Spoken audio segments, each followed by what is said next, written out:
ಇಂಡಿ ತಾಲೂಕದವ್ರು ಯಾರು ಬರ್ಬೇಕ್ರಿ? ಶೈಲೇಶ್ ಬೀಳ್ಳಿ ಅವ್ರು ಬರೀಲಿ. ಬಂದ್ ಬಸವನ್ ಬಾಗೇಡಿ ಯಾರಾದ್ರೂ ಬರ್ರಿ. ಮುದ್ದೆ ಬೇಡದವ್ರು ಯಾರಾದ್ರೂ ಬರ್ಬೇಕು. ಸಂಪರ್ಕ ನೀಡದೇ ಇರುವ ಸರ್ಕಾರಕ್ಕೆ ಧಿಕ್ಕಾರ. JERC ಆಯೋಗಕ್ಕೆ ಧಿಕ್ಕಾರ ಧಿಕ್ಕಾರ. ಇಂಧನ ಸಚಿವರಿಗೆ ಧಿಕ್ಕಾರ ಧಿಕ್ಕಾರ.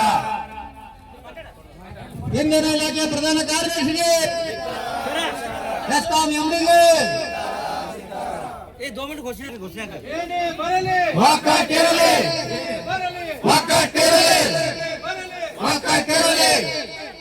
ಇದಕ್ಕಾಗಿ ಹೋರಾಟ, ಇದಕ್ಕಾಗಿ ಹೋರಾಟ. ಆಡಳಿತ ನೀಡದೇ ಇರುವ ಅಧಿಕಾರಿಗಳಿಗೆ ಧಿಕ್ಕಾರ. ಗುತ್ತಿಗೆದಾರ ಸಂಘಕ್ಕೆ, ಗುತ್ತಿಗೆದಾರ ಸಂಘಕ್ಕೆ, ಬಕ್ಷಿಸ್ ಪತ್ರ ಹೊಂದಿರುವ ಗ್ರಾಹಕರ ವಿದ್ಯುತ್ ನೀಡಿದ ಅಧಿಕಾರಿಗಳಿಗೆ, ನೋಂದಣಿ ಪತ್ರ ನೀಡದ ಅಧಿಕಾರಿಗಳಿಗೆ, ಅಧೀಕ್ಷಕ ಅಭಿಯಂತರರಿಗೆ, ಎಸ್ಕಾಂ ಎಂಡಿ ಅವರಿಗೆ, ಎಸ್ಕಾಂ ಎಂಡಿ ಅವರಿಗೆ ಯಾತಕ್ಕಾಗಿ ಹೋರಾಟ, ಯಾತಕ್ಕಾಗಿ ಹೋರಾಟ, ಯಾತಕ್ಕಾಗಿ ಹೋರಾಟ.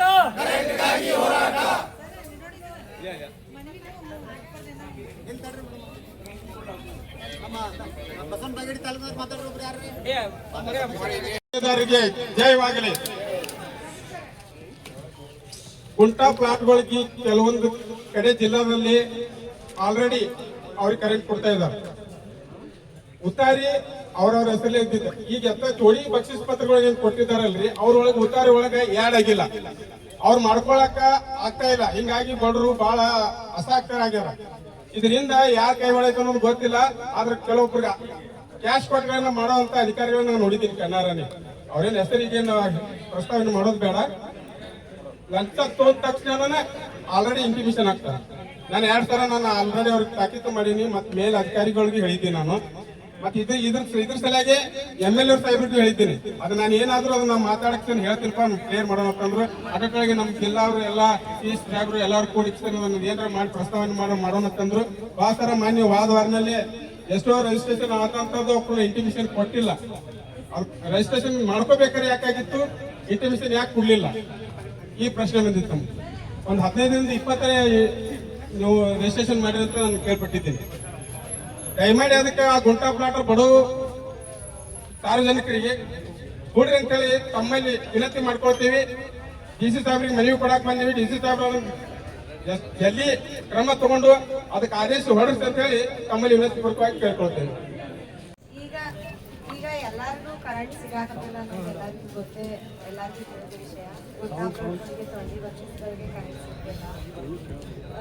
ಯಾವುದೇ ಅಧಿಕಾರಿಗಳನ್ನು ಏನು ಹೇಳಿದ್ರೆ ಮಾನ್ಯ ಮುಖ್ಯಮಂತ್ರಿಗಳಿಗೆ ಆದೇಶ ಕೊಟ್ಟಾರ 12 ಸ್ಕ್ವೇರ್ ಫೀಟ್ ತನ, ಅಥವಾ ಈಗ ರೀಸೆಂಟ್ ಆಗಿ ಬಂದಿರೋದು 24 ಸ್ಕ್ವೇರ್ ಫೀಟ್ ತನ ಏನೋ OCCC ಇರ್ಲಾರ್ದೆ ವಿದ್ಯುತ್ ಕೊಡಬೇಕು ಅಂತ.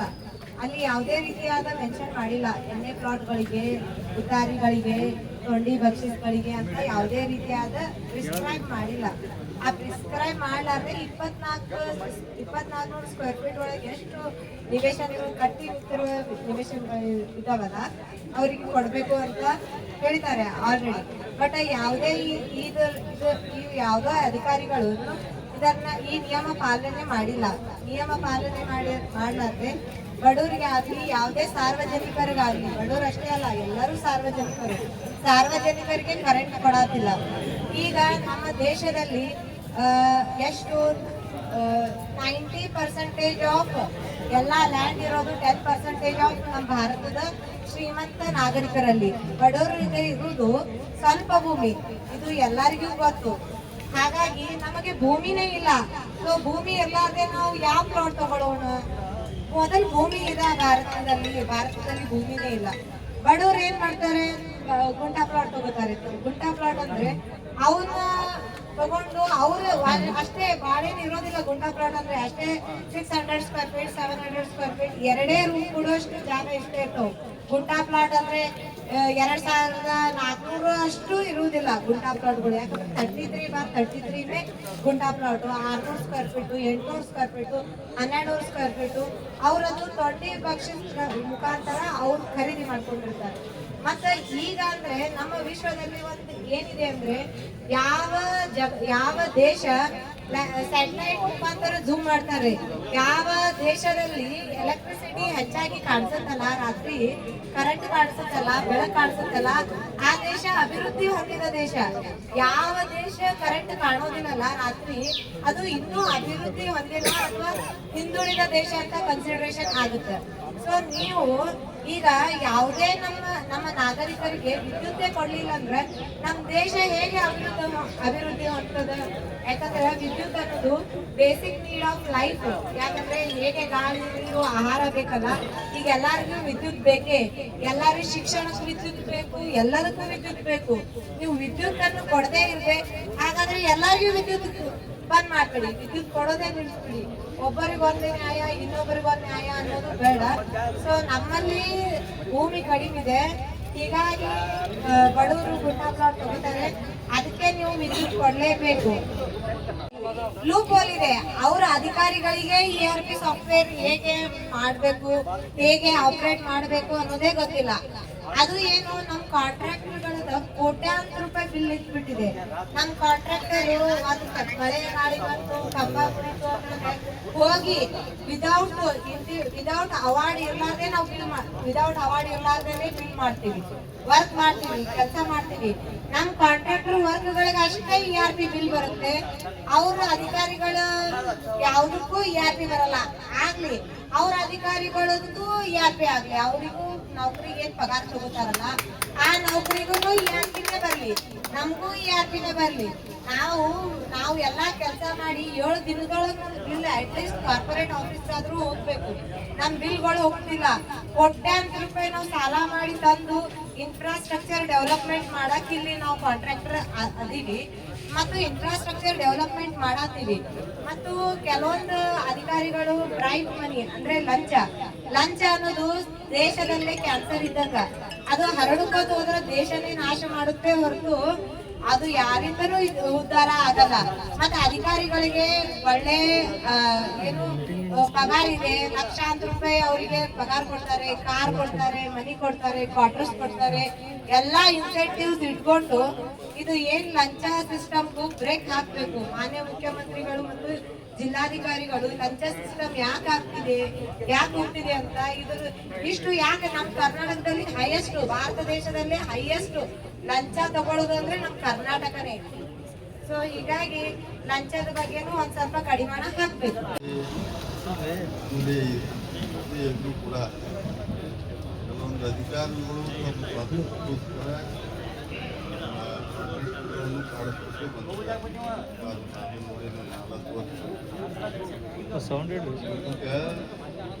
ಸರ್ಕಾರದ ಕಳ್ಕಳಿ ಏನಪ್ಪಾ ಅಂದ್ರೆ ಎಲ್ಲರಿಗೆ ಬಡವರಿಗೆ ಆಗ್ಲಿ ಸಾರ್ವಜನಿಕರಿಗೆ ಎಲ್ಲರಿಗೆ ಅನುಕೂಲ ಮಾಡ್ಬೇಕಂತೇಳಿ ಯಾವುದೇ ಒಂದು ಹರಡುತ್ತಾರ ಹೊತ್ತು ಯಾವುದೇ ಒಂದು ಕಾನೂನು ಇಲ್ಲದೆ ಇವರು ಕಾನೂನಿಗೆ ಅಡೆತಡೆ ಮಾಡುವಂಥದ್ದು ಕೆಲವೊಂದು ಅಧಿಕಾರಿಗಳು ಶಾಮೀಲಾಗಿದ್ದಾರೆ. ಅದಕ್ಕೋಸ್ಕರ ಬರುವಂಥ ದಿನಮಾನದಾಗ ಏನದು ನಾವು ಎಲ್ಲ ಗುತ್ತೇದಾರರು ನಾವು CM ಹತ್ರ ಹೋಗ್ಬೇಕಾಗ್ತದೆ, ನಾವು ಮಾಜಿ CM ಕಡೆನೂ ಹೋಗ್ಬೇಕಾಗ್ತದೆ. ಯಾಕಂದ್ರೆ ಇವ್ರು ಮೊದಲು ಎತ್ತಂಗಡಿ ಮಾಡ್ಬೇಕಿಲ್ಲಿಂದ. ಯಾಕಂದ್ರೆ ಕಾಂಟ್ರಾಕ್ಟ್ಗಳು ಇಷ್ಟು ದುಡಿತಾರೆ ನಿಮ್ಗೆ ಗೊತ್ತಿಲ್ಲ, ನಾನು ದುಡ್ದವನೇ ಇದ್ದೀನಿ. ಎಲ್ಲ ಅವ್ರ ಕೆಲಸನೂ ಸತ ಇವರೇ ಮಾಡ್ತಾರೆ. ಅವ್ರು ಮಾಡುವಂಥ ಕೆಲಸನೂ ಅನಾಮತ್ ಕೂತು ಇವರು ದುಡ್ಡು ತಗೋತಾರೆ. ಏನದ ಈ ಗುಂಟೆ ಪ್ಲಾಟ್ ಆಗಿರ್ಬೋದು, ಅವು ಆಗಿರ್ಬೋದು, ಮೂಲಭೂತ ಸೌಕರ್ಯ ಏನದ ಕುಡಿಯಬೇಕಂತ ಹೇಳಿ ಸುಪ್ರೀಂ ಕೋರ್ಟ್ ಆರ್ಡರ್ ಅದ ಮೊದಲಿಂದೇ. ಏನದ ಇವತ್ತಿನ ದಿವಸ ಇವತ್ತು ನಮ್ಮ ಎಲ್ಲ ವಿದ್ಯುತ್ ಗುತ್ತೇದಾರರು ಒಂದು ರ್ಯಾಲಿ ಮೂಲಕ DC ಆಫೀಸ್ಗೆ ಒಂದು ಮನವಿ ಕೊಡ್ಬೇಕಂತ ಏನು ಬಂದಾರ. ನಾನು ಹೋಗಿ ಪ್ರತಿನಿಧಿಗಳ ಸಲ್ಲಿಸ್ತೀನಿ. ನನಗೆ ನಿನ್ನೆ ಇವತ್ತೇ ಹೇಳೋದ್ರಿಂದ ಹಾಗಾಗಿ ಮೇಲೆ ನಾವು ಬೆಂಗಳೂರು ತನಕ ಹೋಗಿ ಅನ್ನೋದಲ್ಲ, ಈ ಅಧಿಕಾರಿಗಳ ಕಿರುಕುಳಕ್ಕೆ ನಾವು ತಕ್ಕ ಉತ್ತರ ಕೊಡಬೇಕಾಗ್ತದೆ ಅಂತ ಹೇಳಲಿಕ್ಕೆ ಬಯಸ್ತೀನಿ. ವಿದ್ಯುತ್ ಸಂಪರ್ಕದ ಸಲುವಾಗಿ ಡಿಸೆಂಬರ್ 2024ರಂದು ಒಂದು ಸುಪ್ರೀಂ ಕೋರ್ಟ್ ಆದೇಶ ಆಯಿತು. ಆ ಆದೇಶ ಎದಕ್ಕಾಯ್ತಪ್ಪ ಅಂದ್ರೆ ಒಂದು ಮಲ್ಟಿ ಸ್ಟೋರ್ ಬಿಲ್ಡಿಂಗ್ ಡೆಮಾಲಿಷ್ ಮಾಡಿದ್ರು. ಆ ಡೆಮಾಲಿಷ್ ರೆಫರೆನ್ಸ್ ಹಾಕೊಂಡ್ಬಿಟ್ಟು ಯಾವುದೇ ರಾಜ್ಯ ಇಲ್ಲಿ ಇಂಪ್ಲಿಮೆಂಟ್ ಮಾಡಲಿಲ್ಲ. ಭಾರತ ದೇಶದಲ್ಲಿ ಕರ್ನಾಟಕ ಮಾತ್ರ ಇಂಪ್ಲಿಮೆಂಟ್ ಮಾಡಿ, ಆ ಇಂಪ್ಲಿಮೆಂಟ್ ಮಾಡಿ ಸಾರ್ವಜನಿಕರಿಗೆ ವಿದ್ಯುತ್ ಸಂಪರ್ಕ ಕೊಡಬಾರ್ದಂತೆ ಒಂದು ಆದೇಶ ಹೊರಡಿಸಿದ್ರು 2025. ಅದನ್ನು ಇಂಪ್ಲಿಮೆಂಟ್ ಇವರು ಮೇ 2025ರಂದು ಇಂಪ್ಲಿಮೆಂಟ್ ಮಾಡಿದ್ರು. ಅಲ್ಲಿಂದ ಈ ಮೊನ್ನೆ ಒಂದು 2 ತಿಂಗಳ ಹಿಂದ್ಗಡೆ ಅಂದ್ರೆ ಸುಮಾರು ಒಂದು ವರ್ಷ ಯಾರಿಗೂ ಕರೆಂಟ್ ಕೊಡಲ್ಲ. ಏನು ಮುನ್ಸಿಪಾಲಿಟಿಯಿಂದ ಪರ್ಮಿಷನ್ ಆಗ್ತವೆ, ಆ ಪರ್ಮಿಷನ್ ಆದ ಜಾಗಗಳಿಗೆ ಅಷ್ಟೇ ಇದು ಕರೆಂಟ್ ಕೊಡ್ತಾರೆ. ಸುಮಾರು 1 ವರ್ಷದಿಂದ ಎಲ್ಲರಿಗೂ ಕೊಡದೆ ಬಂದ. ಇದರಿಂದ ವ್ಯಾಪಾರೀಕರಣ ಪೂರ್ತಿ ಸ್ತಬ್ಧಾಯಿತು. ಏನೋ ಒಂದು ಕಟ್ಟಡ ಕಟ್ಟಬೇಕಪ್ಪ ಅಂತಂದ್ರೆ ಏನಕ್ಕ ಕಬ್ಬಿನ ಬೇಕು, ಇಸುಕ್ ಬೇಕು, ಸಿಮೆಂಟ್ ಬೇಕು, ಇವೆಲ್ಲ ವ್ಯಾಪಾರಗಳು ಸ್ತಬ್ಧ. ಯಾರು ಕೇಳಿದ್ರು ನೋಡ್ರಿ ನಮ್ಗೆ ಕರೆಂಟ್ ಕೊಡ್ರಿ, ನೀವು ಎಷ್ಟು ಬೇಕಾ ತಗೋತೀವಿ. ಬಟ್ ಇನ್ನೊಂದು ಜನರಿಗೆ ಏನಾಗೈತಪ್ಪ ಅಂತಂದ್ರೆ ಹೋರಾಟ ಕೊಡೋದು ಮನೋಭಾವ ಕಮ್ಮಿ ಆಗಿದೆ. ಈ ಉದ್ದೇಶದಿಂದ ನಾವು 1 ವರ್ಷದಿಂದ ಇದು ಹಂಗಾಡ್ಬೇಕಾಯ್ತು. ಯಾಕಪ್ಪ ಅಂದ್ರೆ ಈಗ ನಾನು ನೋಡ್ರಿ ಮೊನ್ನೆ ಆದೇಶ ಮಾಡ್ಯಾರ. ಆ ಸುಪ್ರೀಂ ಕೋರ್ಟ್ ಆದೇಶಕ್ಕೆ ಏನು ಮಾಡಿಲ್ಲ. ಹಂಗೆ ಇವ್ರು ಆರ್ಡರ್ ಹಾಕಿ ಚಾಲು ಮಾಡಿದ್ರು. ಅಟ್ಲೀಸ್ಟ್ ಆ ಸುಪ್ರೀಂ ಕೋರ್ಟಿಗೆ ಒಂದು ಅಪೀಲರ್ ಹಾಕಿದ್ರು ಅಂದ್ರೆ ಅವಾಗೇ ನಮ್ಗೆ ಹಾಕಿದ್ರು. ಏನಪ್ಪಾ ಅಂತ ಕರ್ನಾಟಕ ಸರ್ಕಾರದಲ್ಲಿ ಅಡ್ವೊಕೇಟ್ ಜನರಲ್ ಇರ್ತಾರೆ, ಇವರೆಲ್ಲರೂ ಹೋಗಿ ಹಾಕಿದ್ರೆ ಒಂದು ಅನುಕೂಲ ಆಗ್ತದೆ. ಅದು ಯಾರು ಹೋಲಿಲ್ಲ. ಸುಮಾರು ನಾವು ಸಾರ್ವಜನಿಕ ಹಿತಾಸಕ್ತಿ ಇಟ್ಕೊಂಡು ನಾವು ಅರ್ಜಿ ಹಾಕಿದ್ದೇವೆ ಅಂದ್ರೆ ಒಂದು 60 ರಿಂದ 70 ಲಕ್ಷ ರೂಪಾಯಿ ನಾವು ವಕೀಲರು ಫೀಸ್ ಕೊಡ್ಬೇಕು. ಆ ಒಂದು ಕಮ್ಮಿ ಮಾಡ್ಬೇಕಪ್ಪ ಅಂತಂದ್ರೆ ಈ ಸರ್ಕಾರ ಇದನ್ನ ಸರಿಯಾದ ಕ್ರಮ ವಹಿಸಬೇಕಾಗಿತ್ತು, ಕ್ರಮ ವಹಿಸ್ತಿಲ್ಲ. ಆದ ಕಾರಣ ಕೂಡಲೇ ಮಾನ್ಯ ಮುಖ್ಯಮಂತ್ರಿಗಳು ಏನ ಅಧಿಕಾರ ವರ್ಗ ಏನ ಇಲ್ಲಿ ಮಾಡ್ತಾ ಇದೆ ಬಿಜಾಪುರದಲ್ಲಿ, ಮಾನ್ಯ ಉಸ್ತುವಾರಿ ಸಚಿವರು ಇದರ ಬಗ್ಗೆ ಗಂಭೀರವಾಗಿ ವಿಚಾರ ಮಾಡಬೇಕು. ಇಲ್ಲಿ ಇರ್ತಕ್ಕಂಥ ಅಧಿಕಾರಿಗಳು ಯಾವ ರೀತಿ ಕೆಲಸ ಮಾಡಕತ್ತಾರೆ ಅವ್ರಿಗೆ ಗೊತ್ತಿದೆ. ಬಟ್ ಆದ್ರೆ ಅವ್ರು ಆಕ್ಷನ್ ತಗೋತಾ ಇದ್ದಾರೆ. ಈಗ ಮಾನ್ಯ ಅವ್ರಿಗೆ ಒಂದು ಡಿವಿಷನ್ ಆಫೀಸ್ ಓಪನಿಂಗ್ ಬಂದಾಗ ಹೇಳಿದ್ದಾರೆ, ನಿಮ್ಮಲ್ಲಿ ಸಮಸ್ಯೆಗಳು ಬಹಳ ಉದ್ಭವಿಸಕತ್ತವೆ, ನಿಮ್ಮ ಜೊತೆ ಒಂದು ಸೆಪರೇಟ್ ಮೀಟಿಂಗ್ ಮಾಡ್ಬೇಕು. ನಾನು ಹೇಳಕ್ ಎಂ.ಬಿ. ಪಾಟೀಲ್ ಸಾಹೇಬ್ರಿಗೆ ಏನು ಹೇಳಕ್ ಇಷ್ಟಪಡ್ತೀನಿ ಅಂತಂದ್ರೆ, ನಮ್ಮ ಕ್ಷೇತ್ರದಲ್ಲಿ ಕಾರ್ಯನಿರ್ವಹಿಸ್ತಕ್ಕಂಥ ತಿಕೋಟಾ ವಿಭಾಗದ ದೇಶಮುಖ್ ಅವರ ಹಗರಣ ಬಾಳ ಇದೆ. ಇಷ್ಟರಲ್ಲಿ ಶಾರ್ಟ್ಲಿ ನಿಮ್ಗೆ ಹೇಳ್ಬೇಕಂದ್ರೆ ಒಂದು ಹಗರಣದ ಎನ್ಕ್ವೈರಿ ಮಾಡಕ್ಕೆ ಹುಬ್ಳಿ ಕಮಿಟಿ ಒಂದು ರೆಡಿ ಮಾಡಿದೆ.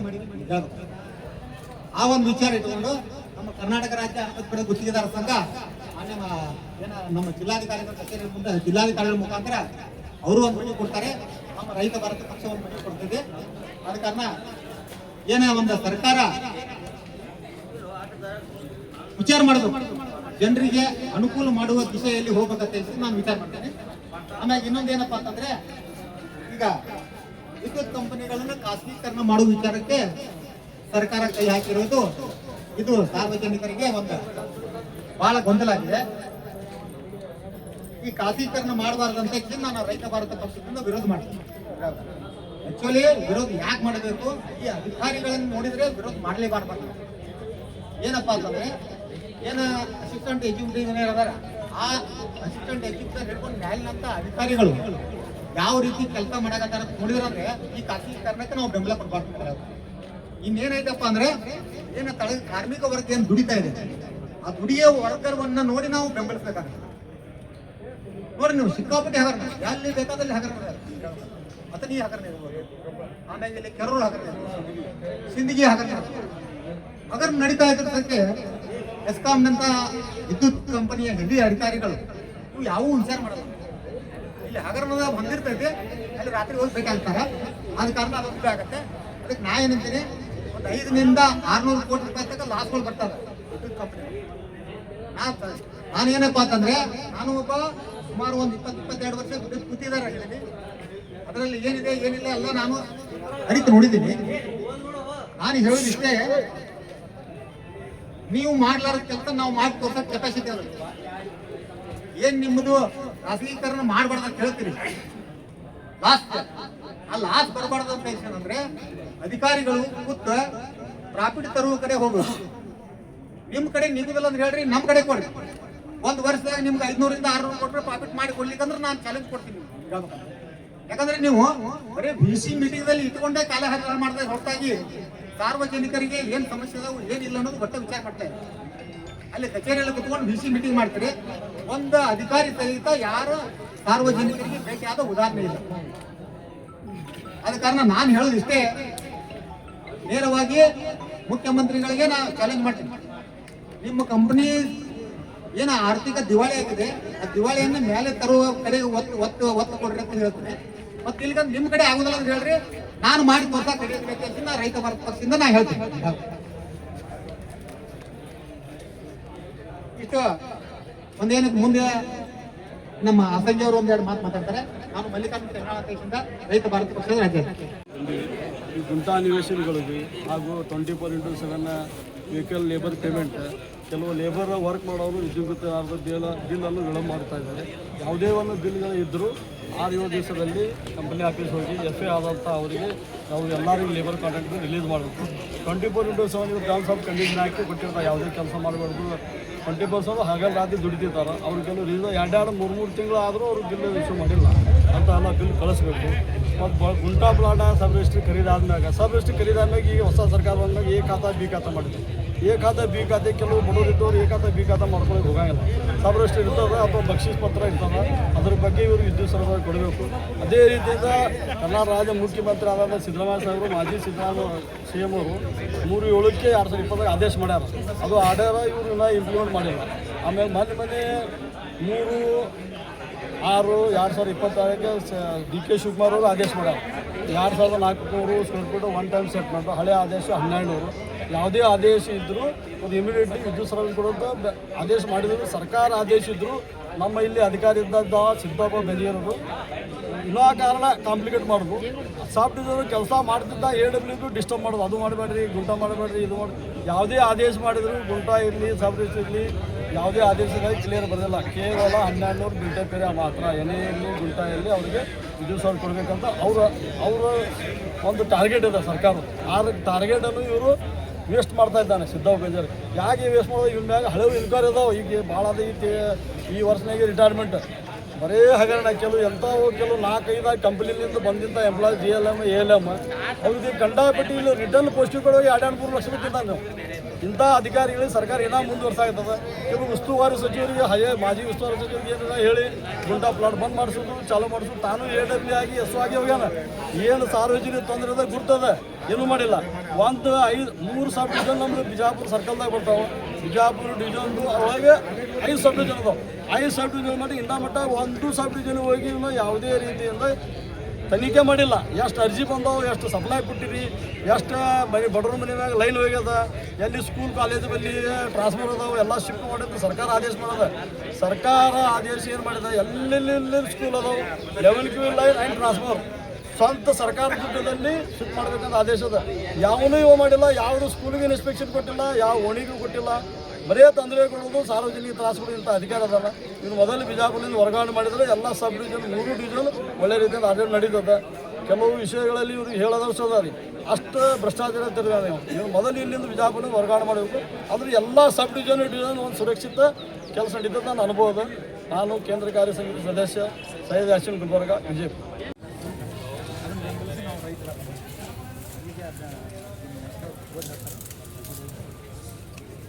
ಮಾನ್ಯ ಜಿಲ್ಲಾಧಿಕಾರಿಗೆ ಮನವಿ.